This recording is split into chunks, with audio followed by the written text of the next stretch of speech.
안녕하세요. 좀 아는 아저씨의 생활의 꿀팁입니다.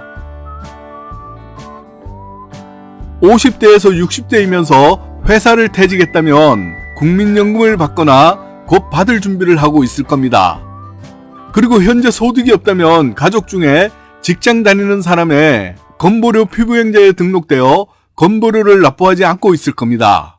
그러나 국민연금을 받거나 소득이 생겨서 건보료 피부영자에 탈락되어서 건보료를 왕창 납부하게 될 수도 있는데요. 최악의 경우는 소득은 하나도 없는데 국민연금 받는다는 이유로 건보료를 직장 다닐 때보다 두세 배 더 많이 내는 날벼락을 맞는 경우가 있습니다.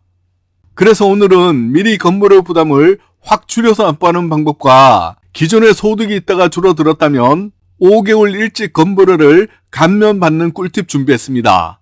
이런 것들은 몰라서 신청하지 않으면 피 같은 내 돈을 그대로 모두 내야 하고요. 지역가입자라면 직장가입자와는 다르게 100% 모두 본인이 내야 하므로 더 많은 돈을 내게 되고 부담은 훨씬 더 커집니다. 오늘도 영상 끝까지 보시고 도움이 되시기를 바라고요. 좋아요 꾹 한번 눌러주시는 것 잊지 마시고요. 바로 시작하겠습니다. 건강보험료는 직장 다닐 때에는 본인의 월 소득만으로 계산되어서 사업주와 각각 50%씩 납부하고 월 급여에서 자동으로 빠져나갑니다. 그러므로 건보료에 대해서 생각보다 잘 모르시고요. 부담도 덜 느끼는 것 같습니다. 그런데 은퇴와 동시에 지역가입자로 편입되면 이때는 본인의 소득만으로 건보료 계산을 하는 것이 아니라 본인의 소득과 재산 모두를 포함하여 계산하고요. 건보료를 납부하기 때문에 건보료 납부에 대해서 날벼락 맞는 기분이 들 정도로 많이 내는 분들이 생깁니다. 그동안 납부하던 수준에서 두세 배 이상도 더 많이 납부하는 분들도 계시는데요. 은퇴 후에 소득이 없는 경우에도 국민연금 받는다는 이유로 납부하는 건보료는 굉장히 큰 부담으로 다가옵니다. 이때는 건보료를 안 내거나 최대한 줄여서 납부해야 하는데요. 지금부터 건보료 날벼락 피하는 방법 3가지, 그동안 건보료를 납부했지만 소득이 줄어들었다면 5개월 미리 감면받는 방법 알려드리겠습니다. 이 경우는 신청 안 하고 건보료공단에서 미리 알려주지도 않고요. 그대로 그 금액을 납부해야 합니다.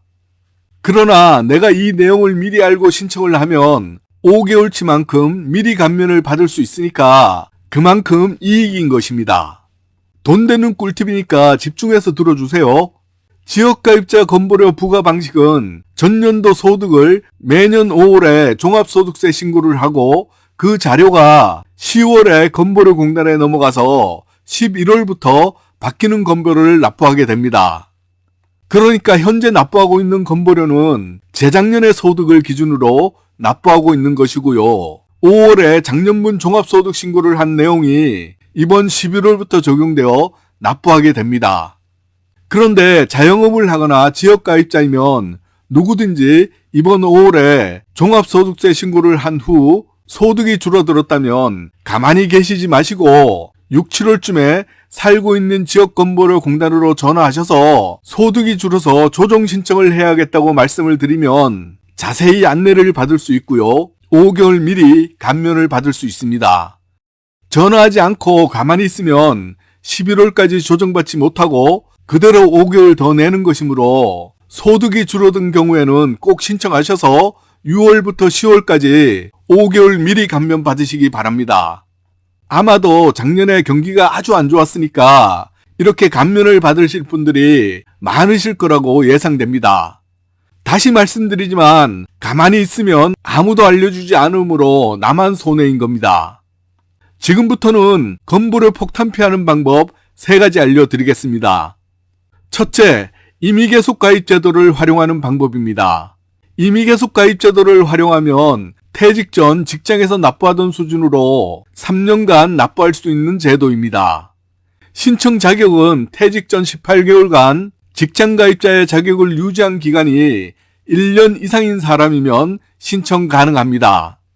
신청하실 때에는 지역가입자가 되신 후 지역가입자 보험료 고지를 받은 후에 받은 납부 기한에서 2개월이 지나기 전에 공단에 꼭 신청하셔야 혜택을 받을 수 있습니다.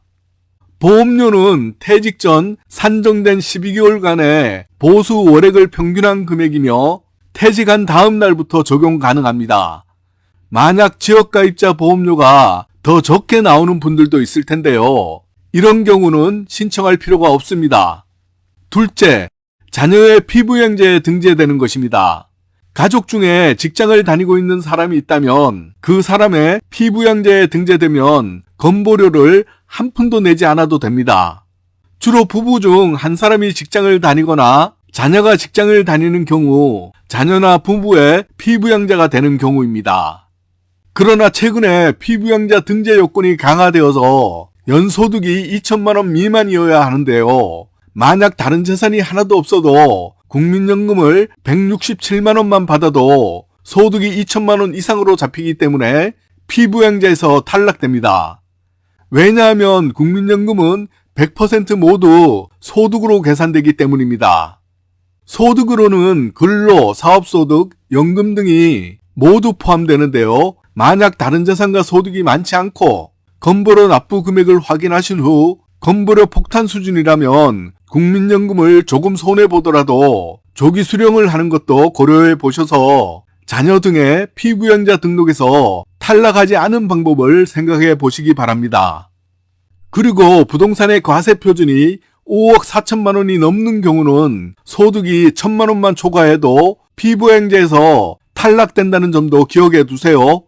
그리고 이와 함께 피부양자에서 탈락하지 않으려면 재산을 증여하여 줄이는 방법도 생각해 볼 수 있는데요. 가족 중 배우자는 6억 원 이하, 성인 자녀는 5천만 원 이하, 미성년 자녀는 2천만 원 이하는 비과세로 증여가 가능하다는 점도 고려해 보시기 바랍니다. 그리고 재산이 많다면 부부와 공동 명의를 하면 건보료를 낮출 수 있는 방안이기도 합니다. 셋째, 재취업을 해서 직장 가입자가 다시 되는 것입니다. 재취업을 하게 되면 자동으로 직장 가입자로 등재되어서 본인의 소득만으로 다시 옛날과 같이 회사와 5대5로 건보료를 납부하므로 자연스럽게 건보료 폭탄을 피할 수가 있습니다.